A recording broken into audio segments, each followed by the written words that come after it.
అందరికీ నమస్కారం. గత వీడియోలో మొదటి 18 శక్తిపీఠాల గురించి తెలుసుకున్నాం. ఈరోజు పార్ట్ 2లో 19వ శక్తిపీఠం నుంచి 36వ శక్తిపీఠం వరకు తెలుసుకుందాం. ప్రతి శక్తిపీఠం వెనుక ఒక దివ్య కథ ఉంటుంది. ప్రతి ప్రదేశం సతీదేవి శరీరంలోని ఒక భాగంతో పవిత్రమైనది. మరి ప్రారంభిద్దాం. 19వది మహాలక్ష్మి టెంపుల్. ఇది మహారాష్ట్రలోని కోల్హాపూర్లో ఉంది. ఇక్కడ సతీదేవి కళ్ళు పడినట్టు విశ్వాసం. అమ్మవారు మహాలక్ష్మి రూపంలో దర్శనం ఇస్తారు. ఇక్కడ శివుడు క్షేమకర్ణ భైరవుడి రూపంలో ఉన్నాడు. ఈ పీఠాన్ని సందర్శిస్తే ఐశ్వర్యం, ధనలాభం కలుగుతాయని నమ్మకం. 20వది జోగులాంబ టెంపుల్. ఇది తెలంగాణలోని అలంపూర్లో ఉంది. ఇక్కడ సతీదేవి పైదవడ పడింది. అమ్మవారు జోగులాంబ రూపంలో పూజలు అందుకుంటారు. ఇక్కడ శివుడు బాలబ్రహ్మేశ్వరుడు రూపంలో ఉన్నాడు. ఇది అష్టాదశ శక్తిపీఠాలలో ముఖ్యమైనది. 21 శ్రీకాళహస్తీశ్వర టెంపుల్. ఇది ఆంధ్రప్రదేశ్లో ఉంది. ఇక్కడ సతీదేవి చేతి భాగం పడిందని చెబుతారు. అమ్మవారు జ్ఞాన ప్రసూనాంబ రూపంలో దర్శనం ఇస్తారు. శివుడు కాళహస్తీశ్వరుడు రూపంలో ఉన్నాడు. రాహుకేతు దోష నివారణకు ఇది ప్రసిద్ధి.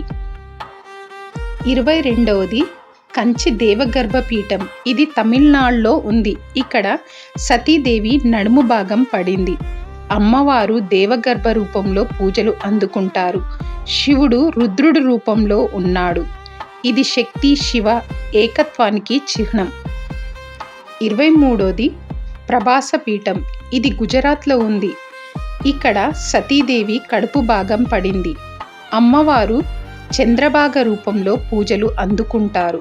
శివుడు వక్రతుండ భైరవుడు రూపంలో ఉన్నాడు. సోమనాథ్ ప్రాంతంతో దీనికి సంబంధం ఉంది. 24వది ఉదయగిరి. ఇది ఒరిస్సాలో ఉంది. ఇక్కడ సతీదేవి మెడభాగం పడింది. అమ్మవారు గిరిజా రూపంలో దర్శనం ఇస్తారు. శివుడు మహాదేవుడు రూపంలో ఉన్నాడు. పర్వత శక్తి కేంద్రంగా ఇది ప్రసిద్ధి. 25వది మణిపూర్. ఇది ఈశాన్య భారతదేశంలో ఉంది. ఇక్కడ సతీదేవి నాభి భాగం పడింది. అమ్మవారు శక్తి రూపంలో పూజలు అందుకుంటారు. శివుడు భైరవుడు రూపంలో ఉన్నాడు. ఇది శక్తి ఆరాధనకు పవిత్ర స్థలం. 26వది త్రిపుర సుందరి టెంపుల్. ఇది త్రిపుర రాష్ట్రంలో ఉంది. ఇక్కడ సతీదేవి కాలి భాగం పడింది. అమ్మవారు త్రిపుర సుందరి రూపంలో దర్శనం ఇస్తారు. శివుడు త్రిపురేశ్వరుడి రూపంలో ఉన్నాడు. తంత్ర సాధనకు ప్రసిద్ధి. 27వది జగన్నాథ టెంపుల్. ఇది ఒరిస్సాలోని పూరిలో ఉంది. ఇక్కడ సతీదేవి పాదభాగం పడింది. అమ్మవారు విమలాదేవి రూపంలో పూజలు అందుకుంటారు. ఇది జగన్నాథ క్షేత్రంతో అనుబంధం కలిగిన పవిత్ర స్థలం. 28వది అట్టహాస పీఠం. ఇది వెస్ట్ బెంగాల్లో ఉంది. ఇక్కడ సతీదేవి దిగువ పెదవి పడింది. అమ్మవారు ఫుల్లార రూపంలో దర్శనం ఇస్తారు. శివుడు విశ్వేశ్వ భైరవుడు రూపంలో ఉన్నాడు. తాంత్రిక పూజలకు ఇది ప్రసిద్ధి.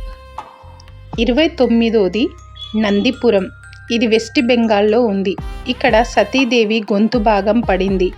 అమ్మవారు నందిని రూపంలో పూజలు అందుకుంటారు. శివుడు నందికేశ్వరుడు రూపంలో ఉన్నాడు. ఇది శివశక్తి ఏకత్వాన్ని సూచిస్తుంది. 30వది లంకాపీఠం. ఇది శ్రీలంకలో ఉంది. ఇక్కడ సతీదేవి పాదభాగం పడింది. అమ్మవారు ఇంద్రాక్షి రూపంలో దర్శనం ఇస్తారు. శివుడు రాక్షసేశ్వరుడి రూపంలో ఉన్నాడు. రామాయణంతో దీనికి అనుబంధం ఉంది. 31 మిథిల. ఇది నేపాల్, బీహార్ ప్రాంతంలో ఉంది. ఇక్కడ సతీదేవి భుజభాగం పడింది. అమ్మవారు ఉమా రూపంలో పూజలు అందుకుంటారు. శివుడు మహోదర భైరవుడు రూపంలో ఉన్నాడు. 32 కాంచనగిరి. ఇది ఉత్తరప్రదేశంలో ఉన్న పవిత్ర స్థలం. ఇక్కడ సతీదేవి పాదభాగం పడింది. అమ్మవారు కాళీ రూపంలో దర్శనం ఇస్తారు. శివుడు భైరవుడి రూపంలో ఉన్నాడు. 33ది దేవీకూప్. ఇది హర్యానాలో ఉంది. ఇక్కడ సతీదేవి మడమ భాగం పడింది. అమ్మవారు సావిత్రి రూపంలో పూజలు అందుకుంటారు. శివుడు స్థానుభైరవుడు రూపంలో ఉన్నాడు. 34ది రత్నావళి. ఇది వెస్ట్ బెంగాల్లో ఉంది. ఇక్కడ సతీదేవి భుజభాగం పడింది. అమ్మవారు కుమారి రూపంలో దర్శనం ఇస్తారు. శివుడి రూపంలో స్వయంగా రక్షకుడిగా ఉన్నాడు. 35ది కాలమాధవ శక్తిపీఠం. ఒడిస్సా ప్రాంతంలోని పవిత్ర క్షేత్రంగా పేర్కొంటారు. కొన్ని సాంప్రదాయాలు దీనిని మధ్య భారతదేశ ప్రాంతంతో అనుసంధానిస్తారు. సతీదేవి నితాంబ భాగం ఇక్కడ పడిందని విశ్వాసం. అమ్మవారు కాళీదేవి రూపంలో పూజలు అందుకుంటారు. శివుడు అసితాంగ భైరవుడు రూపంలో క్షేత్రపాలకుడిగా ఉన్నాడని చెబుతారు. ఈ శక్తిపీఠం తంత్ర సాధనకు, దుష్ట శక్తుల నివారణకు, అంతర్బలం పెరగడానికి ప్రసిద్ధి. భక్తులు శక్తి, రక్షణ, ధైర్యం కోసం ఇక్కడ ప్రార్థనలు చేస్తారు. 36ది సోనా శక్తిపీఠం.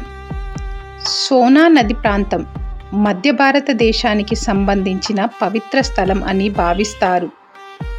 ఇక్కడ సతీదేవి తొడభాగం పడిందని విశ్వాసం. అమ్మవారు నర్మదాదేవి రూపంలో పూజలు అందుకుంటారు. శివుడు భద్రసేన భైరవుడు రూపంలో ఉన్నాడు. ఈ పీఠం శక్తి, ఆరోగ్యం, ధైర్యం కోసం ప్రసిద్ధి. నదీ తీర ప్రాంత శక్తి కేంద్రంగా భావిస్తారు. మిగతా శక్తిపీఠాల గురించి పార్ట్ 3లో తెలుసుకుందాం. మా వీడియో నచ్చినట్లయితే లైక్ చేయండి, షేర్ చేయండి, సబ్స్క్రైబ్ చేసుకోండి.